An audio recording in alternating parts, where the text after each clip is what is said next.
Muito boa tarde e muito bem-vindos. Agradeço a vossa presença, agradeço também a presença do painel. Temos muitos assuntos para debater, temos muito futuro para discutir, mas, Mário Ferreira, é importante também percebermos de onde partimos depois de 2 anos de pandemia, quais foram os principais impactos sociais.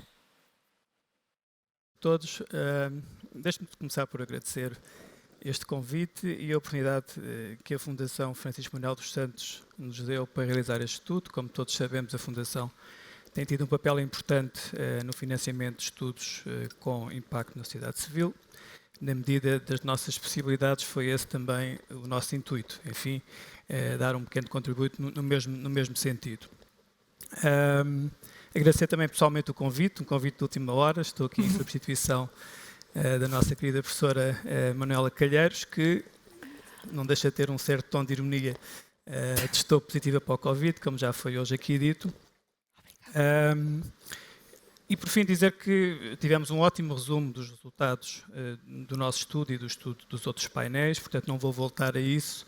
Queria antes, talvez, para lançar o debate aqui nesta mesa, fazer 2 pequenas notas. A primeira seria que, eventualmente, houve um foco, eu diria, demasiado estreito no início desta crise, uma vez que identificou-se um vírus que era altamente infeccioso e, portanto, houve um foco das medidas no sentido da prevenção da sua propagação. O que nós tentámos no nosso trabalho foi abrir um pouco este foco e daí a sugestão de que o Covid-19 não é uma mera pandemia, é mais do que isso, como hoje também já foi aqui dito, é uma sindemia. Esta perspectiva sistémica, sindémica, aliás, já foi aqui explicada, tem a ver justamente com o foco não só na doença, mas na interação da doença com as condições sociais das pessoas e dos grupos. E, neste sentido, permitiu ver como a doença, de facto, o Covid-19 não fala uma só voz, acentuou diferenças e desigualdades entre diversos grupos sociais e criou novos problemas sociais. Eu estou a referir a sindemia porque parece-me que é um termo importante e que, apesar de tudo, ainda não está suficientemente presente no discurso português, na nossa arena pública e política, e, portanto, faço esta insistência. Aliás, talvez o aspecto mais, do meu ponto de vista, pelo menos, mais interessante de adotar uma perspectiva sindémica é justamente sublinhar as origens sociais desta crise. Aquela ideia de que surgiu talvez numa fase inicial de que o vírus era um vírus democrático, que estávamos todos no mesmo barco, não é bem assim. Como vimos, há grupos especialmente vulneráveis e fragilizados, como as mulheres, as pessoas com rendimentos mais baixos e os jovens, e isso mostra, numa perspectiva de futuro, que não podemos esperar que uma abordagem puramente epidemiológica permita resolver o problema.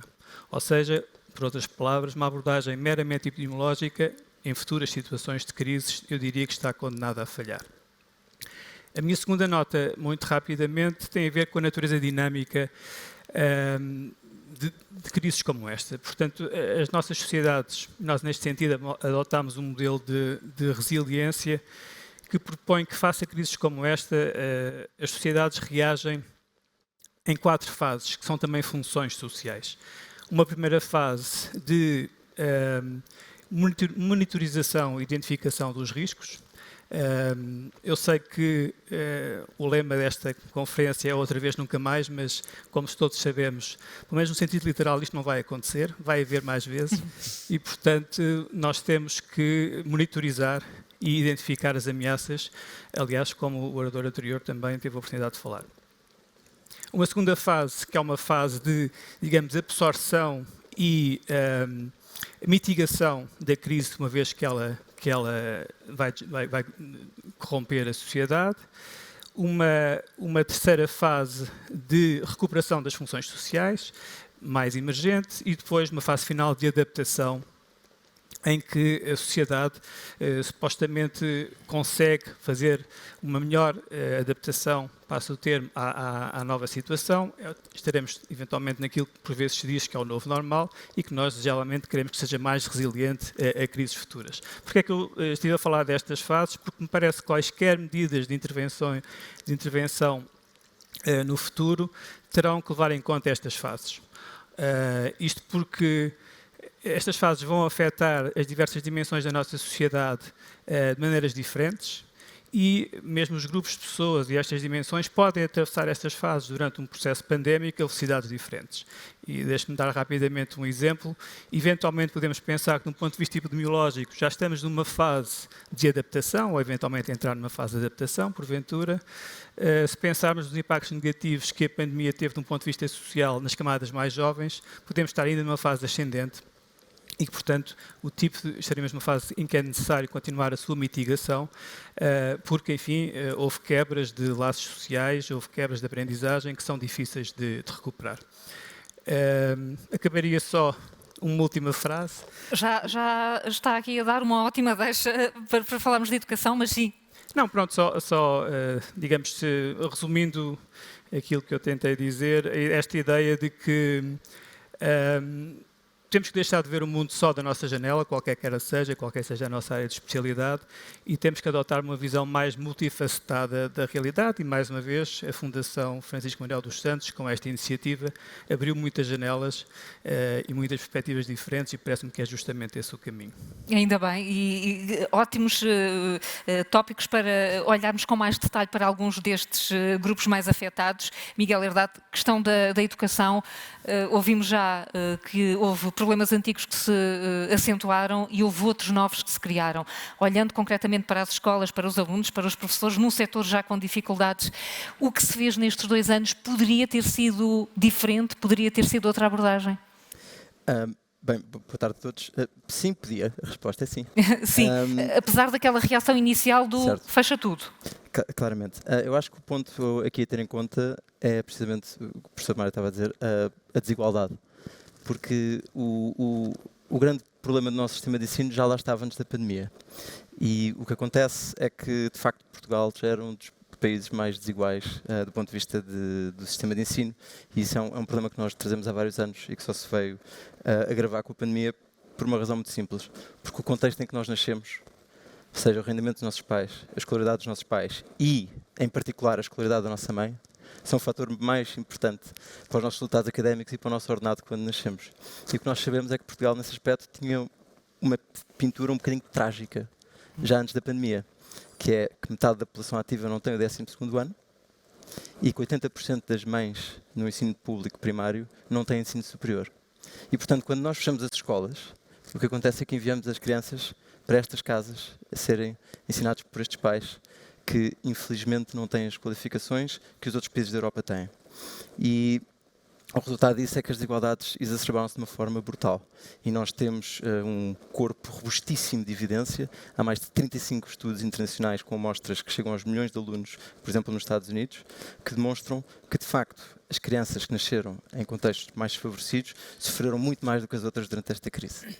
E nós conseguimos ver isso, por exemplo, com dados da Holanda, que nos mostram que se os nossos pais têm poucas qualificações, durante esta pandemia e durante os fechos de escolas, nós não aprendemos nada no período em que as escolas estiveram fechadas, e uma criança que tenha nascido num contexto desfavorecido e cujos pais tenham poucas qualificações, sofreu uma perda de aprendizagens 60% maior do que os seus colegas.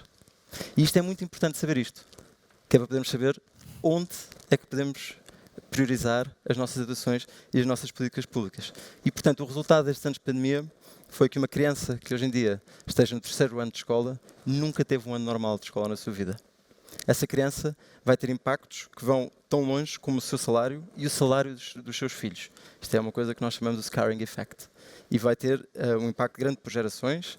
Os estudos até económicos do ponto de vista de perda de PIB, por causa do que estas crianças sabem menos, dizem-nos que nós vamos perder quase um ano de PIB até ao fim do século com perdas de aprendizagens. São 212 mil milhões de euros que vamos perder.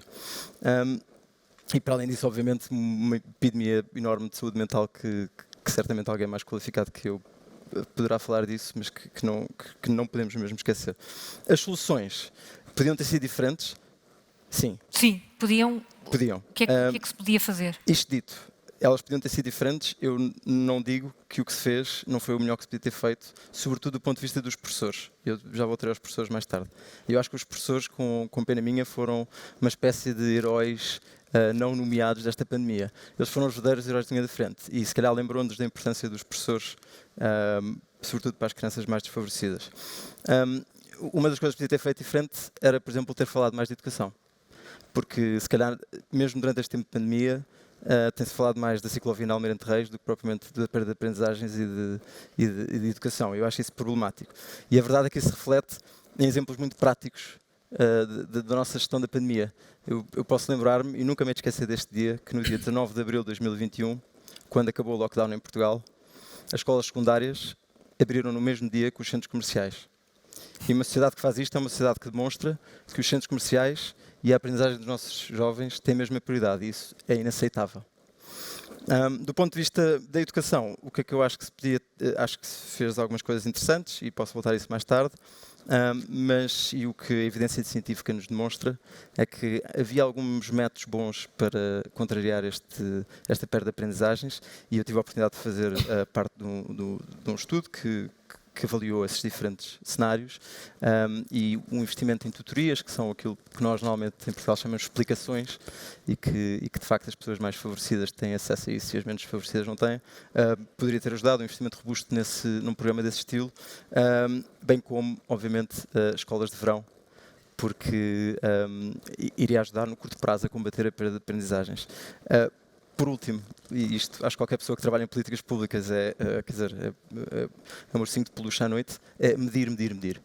E nós temos que saber medir e temos que ter estudos que sejam o mais robustos possíveis para saber que alunos é que perderam mais aprendizagem. Sabemos que são os mais desfavorecidos, mas se são os do Alentejo, se são os do Algarve, se são os da Madeira, se são os dos Açores, se são os de Lisboa, e saber, através dessa medição, que políticas públicas é que se adequam a esta dificuldade. E eu isso acho que medir, medir, medir, podemos ter feito melhor. O Miguel não falou em computadores. Não. Muito bem. Sara Falcão Casaca, o Miguel falou, no entanto, na importância da mãe em casa, com os filhos. A mãe que é também profissional, também teve que gerir nestes 2 anos a sua vida profissional, conciliar com todas aquelas tarefas que já normalmente tem e mais estas que foi ganhando. Também aqui, como é que se poderia aliviar o impacto da mulher nestes 2 anos de pandemia? Bom, é exatamente verdade. Em primeiro lugar, muito boa tarde a todas e a todos. É preciso dizer que Portugal tem uma taxa de emprego das mulheres relativamente elevada no contexto europeu e a taxa mais elevada de mulheres que são mães de crianças pequenas, de crianças menores de 6 anos. E a menor diferença em relação à taxa de emprego dos homens nas mesmas circunstâncias, pais de crianças pequenas. Ora, no caso da pandemia, e deixe-me só contextualizar um pouco antes de procurar responder à questão, no caso da pandemia, exatamente o que aconteceu é que aquelas profissões que nós apelidámos tanto e temos apelidado tanto de essenciais, e que era tão importante que fossem valorizadas em consonância com essa adjetivação, e que têm estado na linha da frente da assistência no domínio do cuidado. E aqui cuidado em sentido amplo. Estou a falar da saúde, estou a falar da provisão de bens e serviços efetivamente essenciais ao bem-estar da população, nos hospitais, nos centros de saúde, nas instituições residenciais, tudo o que tinha a ver com limpeza, refeição, apoio social. Portanto, o que nós tivemos nessas profissões, e que são profissões altamente feminizadas, o que é que eu quero dizer com isto? A participação laboral das mulheres é bastante elevada, e quando digo isso, quero dizer que a sua representação pode estar, é superior a 60%, e às vezes muito superior, 80%, 90% nessas profissões, que foram muito desafiadas do ponto de vista da intensidade de trabalho, de horários prolongados, de horários distendidos, de turnos contínuos e de muito pouco tempo para o descanso, numa altura em, como também acabou de ser referido, em que estivemos mais ou menos sujeitos a restrições mais acentuadas, mas houve períodos em que efetivamente, portanto, assistimos ao confinamento total, ao encerramento das escolas, das creches, dos centros de dia e, portanto, eu queria muito chamar a atenção para isso. Portugal é, no contexto da União Europeia, um dos países onde as mulheres mais reporta que a pandemia acentuou as dificuldades de conciliação entre a sua vida profissional e a sua vida familiar e tem muito a ver com isto. E depois, e há pouco o estudo também falou nos desafios acrescidos que a digitalização trouxe do ponto de vista do género, não é? E o teletrabalho. E é verdade que o teletrabalho, nem todas as profissões se adequam a uma prestação laboral nesse domínio, mas como o estudo também indica, houve alturas em que tivemos praticamente 1/5 das pessoas nessa modalidade, ou mesmo um pouco mais. É preciso dizer que a experiência do teletrabalho não é a mesma para as mulheres e para os homens. Há uma marca de género profunda no teletrabalho, o que quer dizer que, no caso das mulheres e sobretudo das mulheres com crianças pequenas, elas estão muito mais sujeitas às interrupções, às solicitações que advêm dos membros da família e, portanto, todo o apoio na educação, portanto, numa fase de ensino online, enquanto os homens, apesar de tudo, conseguem, e não estou a generalizar, obviamente, estou a falar de padrões, apesar de tudo conseguem delimitar mais aquilo que é o espaço profissional, do espaço doméstico e familiar, mesmo quando estão a trabalhar no domicílio, em teletrabalho. E, portanto, essa alternância, essa simultaneidade entre tarefas de âmbito profissional e familiares foi bastante desgastante, sobretudo para as mulheres com crianças no contexto do teletrabalho, e isso reflete-se todo este contexto naquilo que o estudo também evidencia e em linha com todos os outros que conhecemos, é que houve uma degradação muito acentuada do bem-estar subjetivo e muito sentido, portanto, no caso das mulheres, sintomas de depressão, de ansiedade, dificuldades em dormir, portanto, esses condicionamentos, de facto, à sua qualidade de vida, estiveram muito presentes durante este tempo de pandemia. A prova de que o género está tão presente e a responsabilidade pelo cuidado está tão presente no cotidiano das famílias e porque precisamente a pandemia era uma sindemia, o que não pode acontecer, e aconteceu inicialmente e depois foi retificado, foi, por exemplo, quando, a dada altura, a medida de apoio excepcional às famílias, e, portanto, quando mães ou pais tinham crianças menores de 12 anos, ou independentemente da idade, a necessitar de cuidados, portanto, podiam requerer este apoio com um corte inicialmente remuneratório de praticamente 1/3, e o que se verificou foi que, de facto, as assimetrias entre mulheres e homens foram muito acentuadas, com mais de cerca de 83% das pessoas que beneficiaram desta medida, portanto, foram mulheres, com penalizações nas suas remunerações, e, portanto, todas as medidas legislativas, iniciativas, programas têm que incorporar uma perspectiva de igualdade de género, como, aliás, a medida depois foi corrigida exatamente com esse pressuposto. Só mesmo para terminar, aliás, Portugal está também entre os países da Europa onde as mulheres mais reportaram que perderam rendimento, e muitas perderam rendimento precisamente devido à sobrecarga de trabalho não pago e relativa ao cuidar. Portanto, esse é um ponto também importante e gostaria de fazer. Mais tarde posso voltar ao que podemos fazer de diferente para que o novo normal não ocorra. Que o novo normal seja mais democrático, como chegamos a pensar erradamente logo no início. Filipe, Miriam, houve trabalho nas comunidades mais desfavorecidas, aliás, é o exemplo disso e está cá também por causa disso, e foi trabalho local, houve políticas de proximidade. E houve efeitos visíveis. Essas comunidades foram capacitadas para continuar esse tipo de trabalho, mesmo agora quando aparentemente já respiramos um pouco melhor em relação à pandemia? As transformações foram mais ou menos efêmeras. Boa tarde a todos e todas. Eu tenho que dizer que não posso falar pelas comunidades todas. Claro. Eu fui privilegiada porque iria iniciar o meu estágio à Ordem dos Psicólogos, o meu ano júnior, precisamente na data em que fomos para o primeiro confinamento. O meu projeto era baseado na população mais velha, é baseado em princípios de intervenção comunitária e também de intervenção neuropsicológica e estava muito focado no envelhecimento. Também tinha uma esfera no privado, onde eu iria fazer a maior parte do tempo, e outra numa IPSS, em Aveiro. O que aconteceu é que com o confinamento invertemos as prioridades. Sim. Houve também o aproveitamento de uma medida de apoio e reforço aos equipamentos sociais, através do IFP, que permitiu que eu ficasse a tempo inteiro, o que acabou por ampliar muito as possibilidades do trabalho. Sinto-me privilegiada porque a resposta à pergunta da Carla é efetivamente sim. Na comunidade onde eu estive a intervir, capacitámos, não a comunidade toda, mas vamos por camadas e temos efeitos de continuidade e já poderei falar a seguir em que aspectos. No entanto, isto foi um trabalho que também só teve o alcance que teve, muito motivado pela própria pandemia.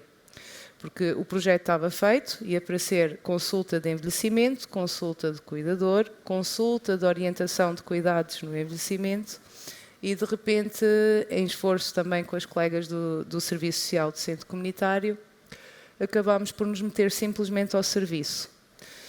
Era tudo novo para toda a gente e nós redefinimos no âmbito de, sim senhora, vou fazer isto da consulta do envelhecimento, não vou desvirtuar o projeto inicial, mas ao mesmo tempo vamos ter que abranger todas as franjas da comunidade. E isso ia desde a infância até situações de dependência, situações de sem-abrigo, situações de pobreza, de carências extremas, e acabámos por ir pegando no que aparecia. Desculpem falar assim, mas é verdade. Portanto, apagar fogos. Exatamente, e isso acabou por permitir e o trabalho multidisciplinar e esta procura diária junto com a comunidade, inclusive conseguimos proteger aquela comunidade em específico no bairro de Santiago de muita desinformação, da tendência para as recusas das máscaras e dos cuidados. Se começámos inicialmente por receber, porque eu era no estágio de psicologia, não é? Estava mais baseado no acompanhamento psicológico e até aí eu fui privilegiada, porque continua a haver algum estigma na aceitação do apoio psicológico em muitas situações, não só nas comunidades desfavorecidas. E como estávamos a encarar o desconhecido, toda a gente estava altamente motivado para pedir ajuda, porque eu estou sem fazer nada, porque o isolamento me vai fazer mal, porque eu se calhar estou com ansiedade ou depressão e é normal e toda a gente aceita e acabavam muitas vezes por ir procurar. Dos primeiros acompanhamentos, óbvio, o meu estágio tinha também alguns objetivos subliminares, como por exemplo a psicoeducação das comunidades nos aspectos da violência, da igualdade de género, do acesso aos direitos que têm e não conhecem, o acesso às coisas da saúde, perceber melhor a sociedade onde estão, participarem mais nas coisas. Por outro lado, também tinha aqui, claro que sou da parte da neuropsicologia, o objetivo de passar esta mensagem, que todos nós podemos evoluir, seja em que idade for, todos podemos aprender e fazer coisas novas. E tudo isto bem encruzilhado deu que os primeiros que foram para acompanhamento psicológico tiveram não só da parte da neuropsicologia, mas de outras vertências. Eu, sem querer, por exemplo, fiz muito trabalho com vítimas de violência doméstica de há muitos anos atrás. E nós precisamos de começar a trabalhar isso nas comunidades, porque o impacto está lá e essas pessoas têm dificuldade em funcionar e em cuidar de tudo e em terem um caminho mais positivo. Por isso foi um trabalho muito global. Começámos por apanhar os pedidos por causa da pandemia, fomos vendo o que é que a pessoa precisava a nível dos cuidados psicológicos e também puxando sempre os cuidados neuropsicológicos, que aí é que veio a parte gira, porque toda a gente fazia tudo e nós íamos sempre incentivando. Isto estava baseado mais para grupos, não é? No entanto, tive que adaptar. Não fazem em grupo, fazem em mini-grupo. E fomos sempre acompanhando em equipa, fizemos um apoio psicossocial integrado, com os serviços de ação social especificamente, que na comunidade fazem inclusive gestão de RSIs para a segurança social e esse tipo de acompanhamento mais direto. E acabámos por ampliar. Sempre que havia uma alteração nas medidas, só pode estar um numa sala, só está um. Temos que estar a 10 metros, estamos a 10 metros. Se podem estar 2, vamos estar 2. Temos que ir para o ar livre, vamos para o ar livre. E acabámos por conseguir que muita gente, porque tinham necessidade de se ocupar, desafiámos, por exemplo, para melhorarem a escolaridade, porque tínhamos pedidos dos centros Qualifica, que também tinham os formadores parados e tinham que encontrar alternativas, e nós fomos servindo essas alternativas. Arranjámos alguns computadores, serviram para essas pessoas, como serviram para situações que nos foram aparecendo, de pais que não tinham sequer capacidade de usar um smartphone, quanto mais um computador. Os computadores nunca mais vinham. As crianças estavam nas aulas e eu estive a acompanhar, por exemplo, 3 crianças que tiveram a fazer as aulas online connosco, porque foi para ajudar as famílias, porque senão iam ter problemas. E as mães próprias, nós ajudávamos a organizar os trabalhos de casa, as coisas para levarem, para compreenderem. E agora? Como é que está? Agora, eu já não estou em estágio, entretanto, sempre tive o apoio também das Florinhas de Voga e tenho muita sorte de ter sido acolhida na equipa do Centro Comunitário, uma equipa fantástica e, apesar de ter terminado, fizemos sempre uma transição e é isso que importa aqui. Isto veio beber muito também de iniciativas como o Lab Cívico Santiago, o grupo dos vizinhos de Aveiro, não sei se já ouviram falar, mas é um grupo que existe no Facebook e nós iniciámos logo essa dinâmica também no início do primeiro confinamento. E, portanto, quiseram criar raízes. Nós tentamos... E que a dinâmica se estendesse e se prolongasse. Ativar redes de vizinhança, sim, porque sim. Primeiro vamos nós, mas depois o vizinho já sabe que se ouvir isto ou aquilo, olha que isso é violência, eu vou chamar a polícia. Olha que tu tens que usar máscara, olha que tu podes ir ao centro de saúde, se não te atendem mandas um e-mail. Se não sabes mandar, vem ali. Eu já tenho e-mail, eu não sei usar, mas eu já tenho. E tudo isso foi crescendo. Por isso é que eu disse que nesta comunidade sim, temos agora uma associação que foi fundada, inclusive, com muitos membros da comunidade e não só, pessoas também das iniciativas que referi anteriormente, e estamos a dar continuidade porque não conseguimos largar, porque sabemos que é esta proximidade. Não é pensar lá em cima o que é global e como é que vamos chegar à proximidade. É estar na proximidade e ir subindo. É sobre isso que eu quero ouvir o Mário Ferreira, porque temos aqui um ótimo exemplo de agir localmente. Mas quando pensamos em planos de ação para uma futura, eventual, provável pandemia, como é que antecipamos estrategicamente uma situação dessas? Pois, eu não trouxe... Até nesse princípio da sindemia, não é?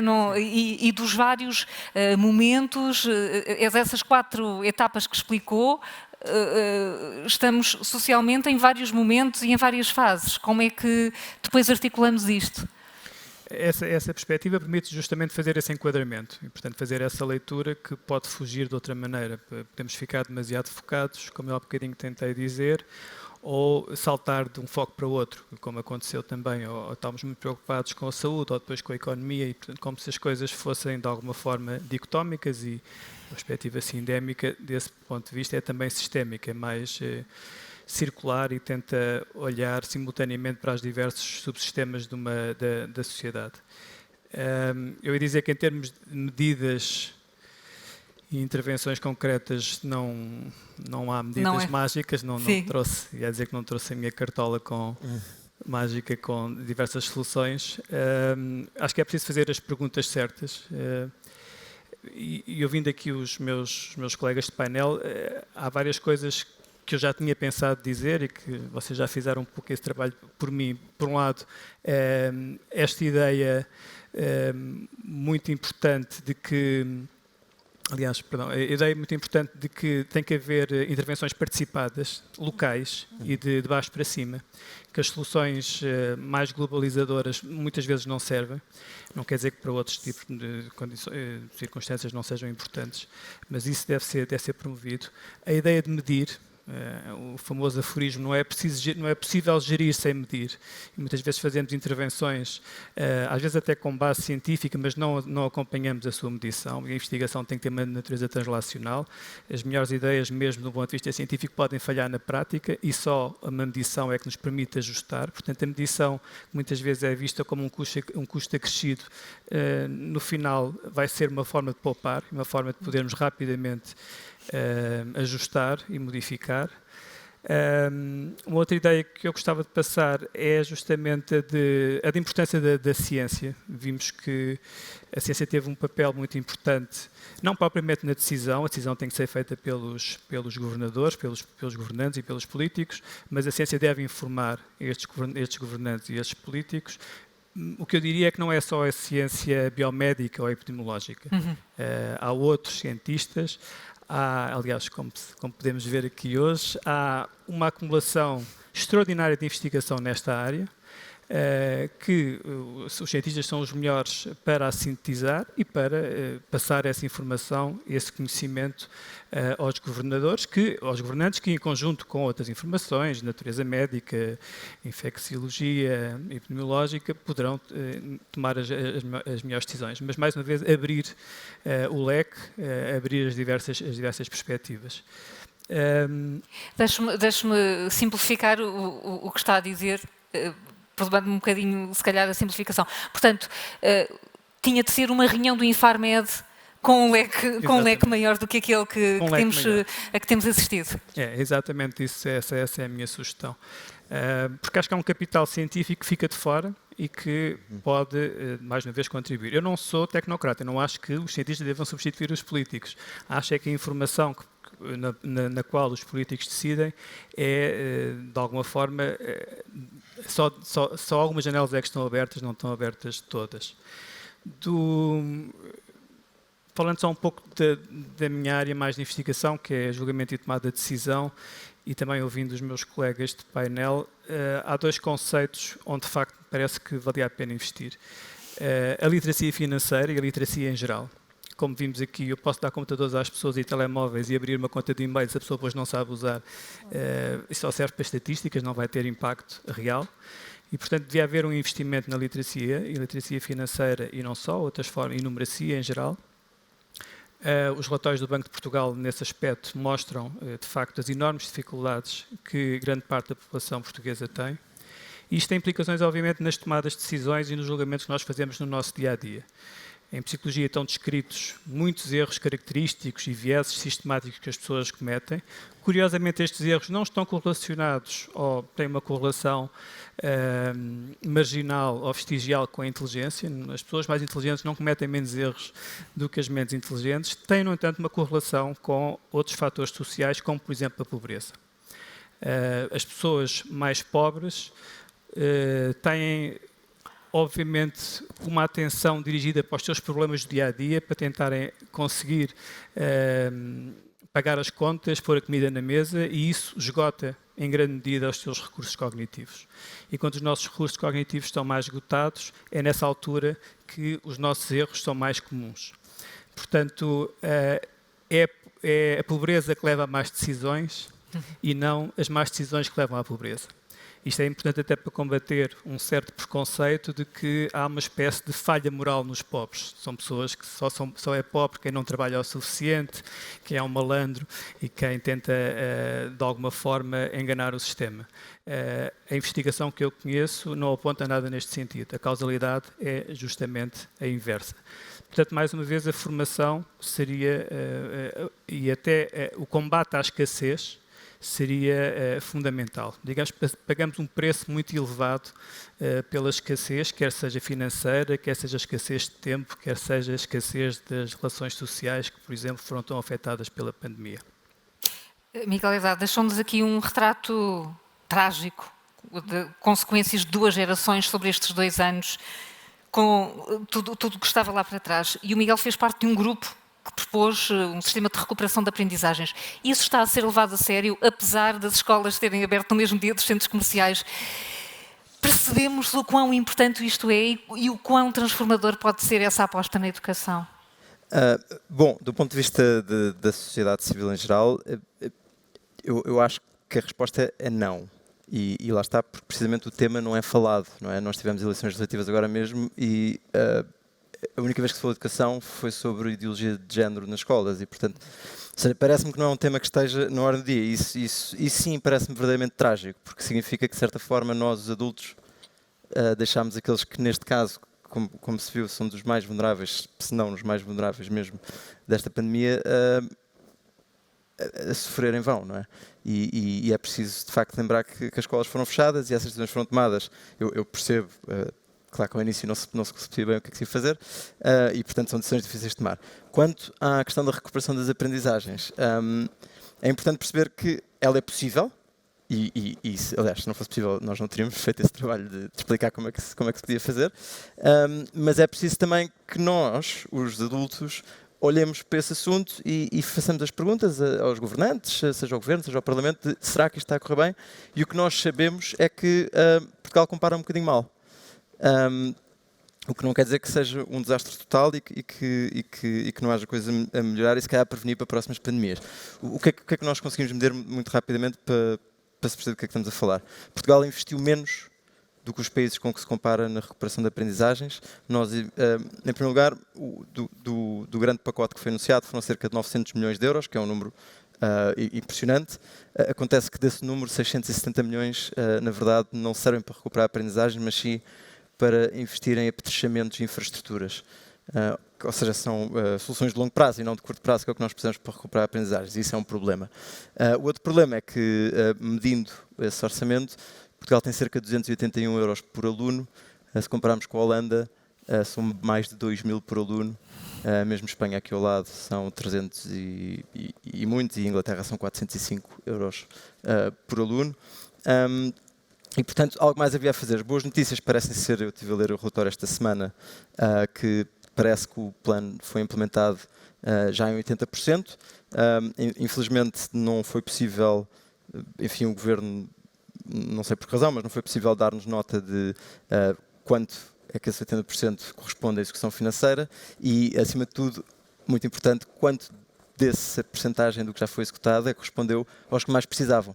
Porque se vamos executar 80% de um plano para as escolas de Lisboa e do Porto, onde estão a maioria dos alunos mais favorecidos, se calhar não é uma boa utilização dos nossos recursos e, portanto, outra vez medir, para ter certeza que as nossas intervenções e políticas públicas vão, neste caso, aos alunos que mais precisam, que são aqueles que estão em situação de pobreza e que, enfim, passaram esta pandemia sem os tais computadores, que a Carla queria falar um bocadinho, e sem pais que pudessem ajudar, e muitas vezes em casas sobrelotadas e com poucas condições, e que, portanto, tiveram uma perda de aprendizagem maior.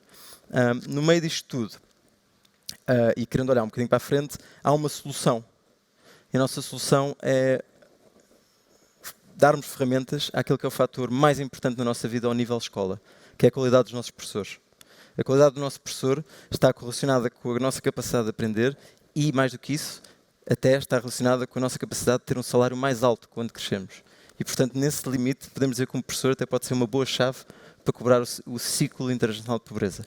E, portanto, se nós conseguíssemos agora e daqui em diante dar a todos os professores a capacidade de serem melhores professores, sobretudo para as crianças mais desfavorecidas, conseguimos ter um país melhor. E um país onde a pobreza infantil fosse um flagelo um bocadinho menos grave.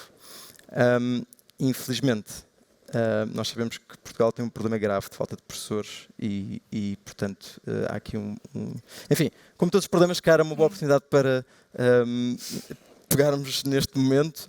Eu sei que há pelo menos uma professora, que está ali sentada e que é uma jovem que vai ser professora e das poucas jovens que vai ser professora neste país e, portanto, se calhar este é um bom momento para olharmos à nossa volta e percebermos que um país sem professores não é um país que vai funcionar. E, portanto, vamos formar esses professores para conseguirem fazer frente a outras pandemias e, sobretudo, para ajudarem as crianças que tiveram menos oportunidade na vida a tornarem-se adultos capazes e a tornar o nosso país um bocadinho menos desigual. Acho que já seria um bom desígnio. Portanto, voltamos, Sara, também à ideia da crise como oportunidade, e é uma frase que às vezes já nos cansa um bocadinho. Isto pode ser uma oportunidade para esbater as desigualdades de género, até ao nível do trabalho e da forma como achamos que vamos organizar melhor o trabalho a partir de agora, até temos leis para o teletrabalho. Isto pode-se fazer? A oportunidade passa? Bom, teremos que trabalhar muito nesse sentido e de forma mais... Em casa ou no escritório? De forma mais eficaz. Bom, há aqui eu acho que nos trouxe uma oportunidade no sentido de colocou a ferida na crise do cuidado. E, portanto, se nós pensarmos que é fundamental, é mesmo urgente valorizarmos o cuidado, eu acho que há aqui, de facto, uma oportunidade para desconstruirmos alguns estereótipos e fomentarmos designadamente uma partilha até mais justa entre mulheres e homens desse ponto de vista. O que eu penso que é preciso ter presente é que as desigualdades entre mulheres e homens são desigualdades estruturais. E, portanto, nós precisamos de medidas que tenham um alcance precisamente estrutural, não é? E, nesse sentido, também é verdade que não conseguiremos ser uma sociedade socialmente mais resiliente perante novas pandemias ou crises que possam surgir, se não resolvermos as assimetrias estruturais, as causas das assimetrias estruturais do país, sejam as territoriais, sejam as sociais, sejam as tão persistentes assimetrias entre homens e mulheres. E, portanto, para isso, eu diria que é preciso continuar a investir bastante nesta perspectiva que nós defendemos muito, que é o mainstreaming de género, ou seja, a integração sistemática, de forma transversal, de uma perspectiva de igualdade entre mulheres e homens em todos os domínios de política, setorialmente, com políticas que sejam informadas, obviamente, e aqui a ciência, como muito bem dizia, tem um papel, obviamente, muito importante, mas também as comunidades, que já foi hoje aqui tão falado. É muito importante ouvir as organizações locais, as mulheres, as organizações das mulheres. Portanto, há aqui um processo de consulta participada, ex ante, que é fundamental. Depois, melhores políticas desse ponto de vista, com a integração desta perspectiva na formulação, na execução, na orçamentação. Portanto, isto é algo que nós temos defendido muito, a integração sistemática de uma perspectiva de igualdade entre mulheres e homens em todos os domínios de política. Precisamos de medidas de ação positiva. Essas aceleram as mudanças, não há dúvida. Portanto, sou também muito a favor de medidas de ação positiva. Como, por exemplo? Olha, para lhe dar um exemplo que está muito presente, porque é uma lei relativamente recente, que foi, enfim, gerou um grande debate, mas que procurou aumentar a participação de mulheres na tomada de decisão da esfera económica, ou seja, nos órgãos de gestão das empresas, e que foi aprovada em 2017 e entrou em vigor em janeiro de 2018. Portanto, enfim, houve um grande debate, a lei do regime de representação equilibrada entre mulheres e homens nos órgãos de administração e de fiscalização das empresas. Obviamente, grande polémica que há sempre quando se fala daquilo que vulgarmente as pessoas designam de cotas, mas a verdade é que entre 2018 e 2021, neste espaço muito curto de tempo, a percentagem de mulheres nos órgãos de administração e de fiscalização destas empresas aumentou 12 pontos percentuais. Era o que tinha aumentado 14 anos até chegarmos à aprovação da lei. E as empresas não foram à falência, pois não? Não. Portanto, não há dúvida, e agora espera-se, não é o grande desejo, é que estes conselhos mais paritários também fizessem mais pela igualdade nas empresas que, obviamente, dirigem. Mas pronto, essa era uma discussão sim, muito era outra, não cabe, sim. Não cabe. Mas é um exemplo, As de medidas de ação mais. positiva, e temos defendido muito, e isto é muito importante, precisamos de um instrumento legal, normativo, legislativo, que integre, reúna de forma articulada todas as medidas que procuram promover a igualdade entre mulheres e homens, desde a educação e o mais precocemente possível, na educação para a primeira infância, a formação ao longo da vida, políticas no mercado de trabalho, designadamente de combate à discriminação salarial ou diferencial remuneratório, que é uma das desigualdades mais persistentes, relativamente à tomada de decisão, e nas políticas de família. Nós temos que rever as políticas de família. Porque se nós conseguirmos igualar os tempos das licenças parentais, as licenças das mães e as licenças dos pais, nós estamos a consagrar e efetivar aquilo que a Constituição portanto, já tem plasmado, que é a maternidade e a paternidade são valores sociais iminentes. E têm que ser valores sociais iminentes e a igualdade. E são valores, são direitos exclusivos das mulheres e das mães e dos pais e não transferíveis. E esse será um grande incentivo à partilha entre mulheres e homens do cuidado e um grande estímulo à desconstrução de estereótipos, que é uma das principais causas das desigualdades. Tenho também defendido, enfim, com muitas e muitos colegas da academia, de organizações não governamentais, a necessidade de um pacto coletivo para o cuidado. Nós falamos muito dos desafios digitais, dos desafios ecológicos, mas de facto a pandemia expôs, como eu há pouco dizia, essa ferida da crise do cuidado. Precisamos de um pacto para o cuidado, o reconhecimento do direito a sermos cuidadas e cuidados em todo o nosso curso de vida, desde a infância até que envelhecemos e sempre que precisarmos desses cuidados, com qualidade. O direito também a cuidarmos em condições de dignidade, porque não é aceitável que quem cuide neste país empobreça, que quem cuide seja mais penalizado do ponto de vista remuneratório, do ponto de vista das carreiras profissionais, seja no mercado de trabalho formal ou a situação das cuidadoras informais, e eu falo em cuidadoras porque são essencialmente mulheres, que aquilo que vêem no horizonte é exatamente o seu empobrecimento. Precisamos de cuidar melhor de quem cuida e deste pacto entre o Estado, instituições públicas, economia social, parceiros sociais, empresas, famílias e comunidades, para partilharmos o cuidado, que é a base da subsistência das sociedades, no fundo. Filipa Miriam, e quando olhamos para estas sociedades mais excluídas, que sofreram ainda mais, que planos de ação é que parece que são urgentes pensar? É continuar a trabalhar na proximidade das pessoas e ouvir as pessoas. Chegar às pessoas e juntar as pessoas. As pessoas são especialistas da sua própria história e nós esquecemos disso. As pessoas merecem olhar para trás e ter a oportunidade de olhar em frente. E muitas vezes não há quem as ouça e não há quem lhes apresente soluções. Se eu hoje não sei usar o e-mail, é um bom caminho para começar a aprender. Fazer a transição digital, por exemplo. Os contactos com os serviços, aprender, estarmos próximos. A melhor solução é dar ouvidos às pessoas e escutar o que elas precisam. Porque nem sempre o que elas querem, e voltamos à tomada de decisão, é o que elas precisam. Nem sempre as decisões, nós temos sempre a tendência a julgar a força dos outros com a capacidade dos nossos músculos.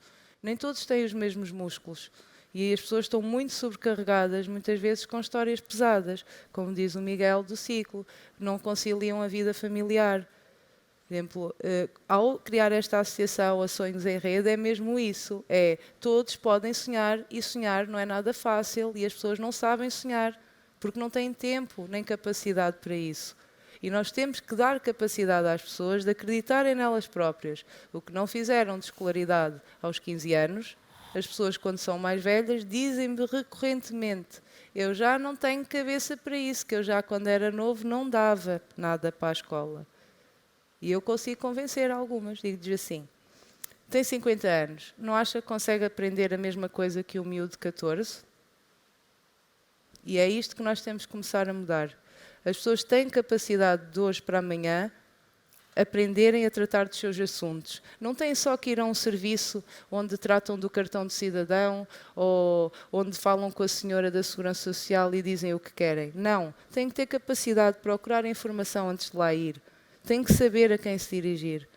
As pessoas dão voltas e voltas pelos serviços e estão sempre desesperadas por alguém que tenha o cuidado, como se fosse filho ou vizinho ou amigo, de perceber o que é que se está a passar. Não é só mandar à porta seguinte. Perceber o que é que se está a passar, o que é que está a correr mal para aquela pessoa andar há 2 semanas a tentar tratar de uma coisa simples que podia tirar na internet. E isso é que falta, não é abrir portas para tratar dos problemas ou resolver os problemas às pessoas. É abrir portas onde se possam sentar com as pessoas e explicar o que estão a fazer e apresentar outras alternativas. Não tenho tempo para estudar, não tenho onde deixar o menino. Não faz mal, traz o menino. As mães às vezes estão numa sala a fazer as sessões do Centro Qualifica e temos a animadora a fazer apoio ao desenvolvimento e aprendizagem. Não são explicações, são regras. É pôr as crianças a brincar com o que houver e ensinar-lhes as regras, que se calhar os pais não estão tão atentos em casa. E essa partilha comunitária, porque vem o avô, vem o vizinho, as pessoas em sociedade modelam-se, as pessoas evoluem. Tem que haver coração aberto, não discriminar ninguém, haver igualdade, haver acesso aos cuidados. Não é só cuidar, tudo falha. Falham transportes, falha a fisioterapia, falha o médico, falha tudo. Eu nem vou entrar em pormenores, não? Então, estávamos aqui até 2023 a falar dos cuidados e do que corre mal dos cuidadores. E não é só no envelhecimento, nas situações de dependência, nas situações de deficiência. Está tudo errado, mas temos muita esperança. É possível mudar o mundo. Um mundo de cada vez. E quando mudamos, mudamos o nosso também. E olhem que eu não me posso queixar nada. Esperança e muita paixão. Foi aquilo que ouvimos, foi uma hora que voou. Nós já tínhamos antecipado que ia ser assim. Muito obrigada por terem lançado aqui o início de uma discussão que se espera que possa ter frutos. Muito obrigada a todos também. Boa tarde. Obrigada.